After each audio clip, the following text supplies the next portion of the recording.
Bonjour, ici Justin pour actualité-dvd.com et aujourd'hui je vais vous parler de Red Planet, version française de Planète Rouge sur format Blu-ray. Ce film est réalisé par Anthony Hoffman et met en vedette Val Kilmer, Carrie-Anne Moss, Tom Sizemore, Simon Baker, Benjamin Bratt et Terence Stamp.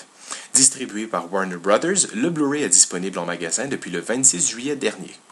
En 2050, un groupe d'astronautes part en mission sur Mars dans le but de trouver une solution pour sauver les Terriens vivant sur une planète Terre polluée et surpeuplée.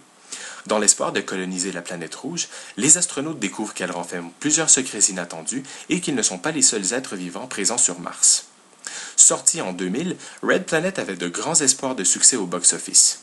Avec des noms connus en tête du générique et un budget colossal d'environ 80 millions de dollars alloué à un réalisateur n'ayant seulement réalisé que des publicités télé, les studios Warner voulaient prouver qu'ils n'avaient pas foi aux yeux. Malgré leurs efforts, le film fut un échec monumental, totalisant seulement 17 millions en Amérique du Nord, pour un total de 33 millions au box-office mondial. Selon moi, je considère Red Planet comme un film plutôt réussi. L'habileté du scénario à transposer les problèmes environnementaux que l'on appréhende aujourd'hui et de les appliquer 50 ans plus tard amène une touche de réalisme et de crédibilité à l'histoire. L'un des points forts du film est sans aucun doute les effets spéciaux. Les paysages de Mars tournés en images de synthèse sont très impressionnants. La façon dont le réalisateur a filmé ces acteurs qui traversent les déserts infinis de la planète rouge rappelle d'une certaine manière les westerns de John Ford.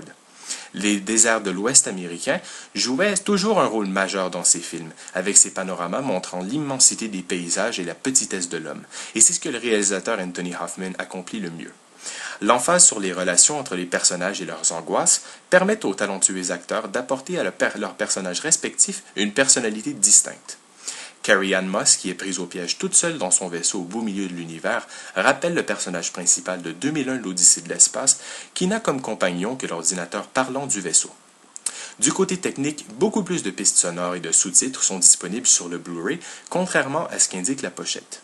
Donc, tel qu'indiqué sur la pochette, des pistes en anglais DTS HD Master Audio 5.1, en français Dolby Digital 5.1, en espagnol Castillan 5.1 et latin 2.0 sont disponibles, en plus des pistes en italien Dolby Digital 5.1, en allemand Dolby Digital 5.1 et en portugais Dolby Digital 2.0. Des sous-titres en anglais pour malentendants, français et espagnol, tels qu'indiqués sur la pochette, sont bel et bien présents, et des sous-titres en portugais, allemand pour malentendants, italien pour malentendants, danois, finlandais, norvégien et suédois sont également disponibles. Le format de l'image est présenté en panoramique 2.40.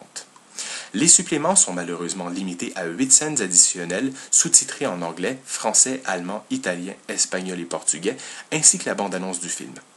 Contrairement aux films de science-fiction les plus populaires, Red Planet priorise les relations humaines dans des situations difficiles au lieu des scènes d'action, ce qui explique peut-être sa mauvaise performance au box-office, mais qui demeure tout de même un bon film.